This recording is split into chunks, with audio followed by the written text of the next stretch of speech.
राधा राधा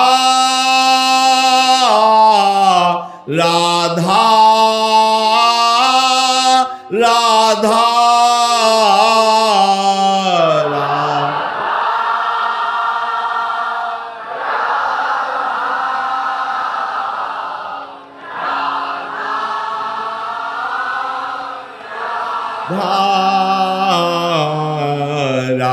राधा राधा राधा राधा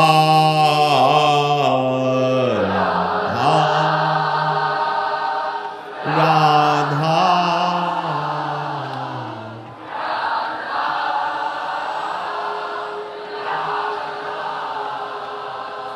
श्री राधा वल्लभ लाल की जय।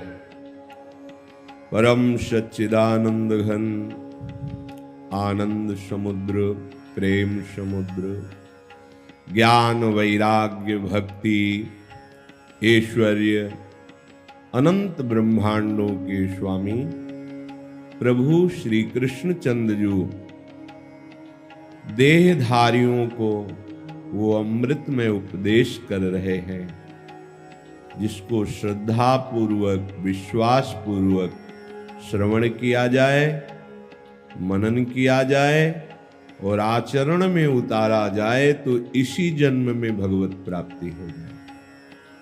बहुत शीघ्र, बड़े दयालु हैं प्रभु, बहुत शीघ्र हमको ज्ञान हो जाए कि हम किस प्रपंच में फंसे हैं। हमको ये बोध हो जाए कि दुख क्लेश अशांति भय ये तो हमारा स्पर्श ही नहीं कर पाए, पर हम भ्रमात्मक बुद्धि के कारण गलत स्वीकृति हो गई, जिससे ना होने पर भी हमें ये भय, ये क्लेश, ये अशांति, ये चिंता, ये दुख, ये जन्म मरण भोगने पड़ रहे हैं।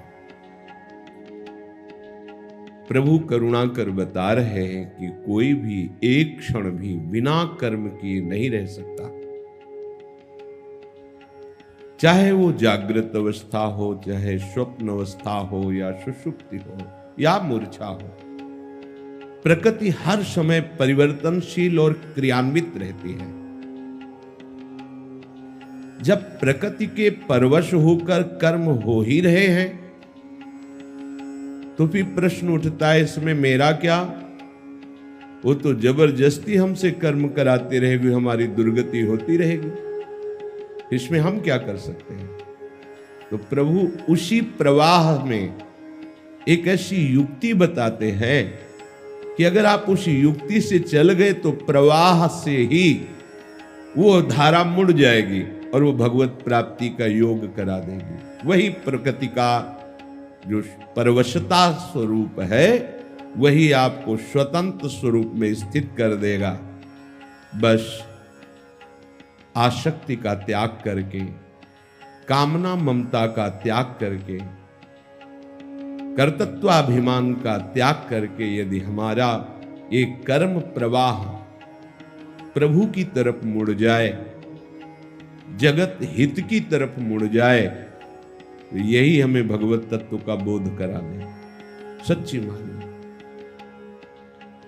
क्योंकि जब तक अहंकार है, मैं करता मैं भोगता, जब तक शरीर में, शरीर संबंधियों में ममता है, भोगों में सुख बुद्धि है, तब तक आप इस प्रवाह से मुक्त नहीं हो सकते। तो कोई सोचे कि हम जबरदस्ती ऐसे बैठ जाएंगे, कर्म ही नहीं करेंगे, तो प्रभु कह रहे हो मिथ्याचारी है। क्योंकि स्थूल शरीर को रोक सकते हो प्रगट में कितनी देर, पर सूक्ष्म स्वरूप, जो सूक्ष्म शरीर है, जो कारण शरीर है, क्रिया तो वहां भी हो रही है। जब तक आप इन शरीरों को अपना माने हुए हैं, तब तक आपका जो अकर्ता स्वरूप है वो ढका रहेगा। इसलिए प्रभु आदेश करते हैं कि नियत कर्म करो, जो शास्त्र ने विधान किया है। जो गुरुजनों ने आज्ञा की है उस कर्म को करो। पर वो कर्म तभी आप कर सकते हैं जब आप आसक्ति रहित हैं। शरीर में आसक्ति है, प्राणों में आसक्ति है, धन में आसक्ति है, भोगों में आसक्ति है, तो आप अपने कर्तव्य कर्म का पालन कर ही नहीं पाएंगे। जहां कहीं भी इतिहास में किसी की गाथा गाई गई है वो अपने कर्तव्य कर्म पर प्राण न्यौछावर करने वाले की गाई गई। तो जिसका शरीर में मोह है, आराम विश्राम भोग, जिसका धन में मोह है, जिसका शरीर संबंधियों में ममता मोह है, वो कर्तव्य का ठीक ज्ञान भी नहीं प्राप्त कर सकता। पालन करने की तो बात जाने दो, मेरा क्या वास्तविक कर्तव्य कर्म है उसको ऐसा ज्ञान भी नहीं होगा। क्योंकि भोगाशक्त मलिन बुद्धि, मोहाशक्त मलिन बुद्धि ये निर्णय ही नहीं कर पाती है कि मेरा प्रधान कर्तव्य भगवत प्राप्ति है। अतः प्रभु आदेश करते हैं, तस्मादशक्तः सततम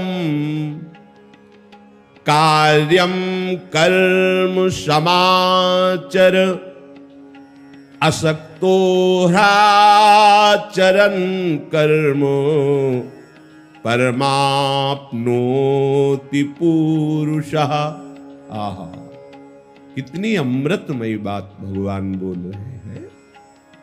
यदि तुम शरीर का मोह त्याग करके, प्राणों की आसक्ति का त्याग करके अपना कर्तव्य कर्म करो तो यही अनासक्त कर्तव्य कर्म तुम्हें परम पुरुष परमात्मा से मिला देगा, कर्म योग हो जाएगा। जैसे कोई ये कह सकता है कि हम में तो सामर्थ्य ही नहीं कर्तव्य कर्म पालन करने की, तो प्रभु कहते हैं जिसको जो नहीं कर सकता है उसको हम आदेश ही नहीं करते। यदि आपको आदेश है तो आप प्रमाद और मूढ़ता के कारण ऐसा कह रहे कि हम नहीं कर पाएंगे, वस्तुतः आप में सामर्थ्य है। असत कर्म आप कर लेंगे, व्यभिचार कर लेंगे, चोरी कर लेंगे, शराब पी लेंगे, मांस खा लेंगे, दूसरे की हिंसा कर लेंगे, कटु वचन बोल लेंगे, लेकिन आप भागवती का आचरण नहीं कर सकते। क्यों? सामर्थ्य तो वही है ना, जो हिंसा में हाथ बढ़ते हैं वही बचाने में बढ़े, जो दूसरे को दुख देने के लिए वचन बोलते हैं वही मृदु वचन बोले, जो आप चोरी करने के लिए हाथ बढ़ाते हैं वही उदारता के लिए आप बढ़ा सकते हैं, जो गलत काम के लिए आप पैर बढ़ाते हैं तो आप अच्छे काम के लिए बढ़ा सकते हैं। शक्ति तो वही है, उससे असत आचरण करो या सत आचरण करो, पर आपकी बुद्धि ने आपको धोखा दे दिया है।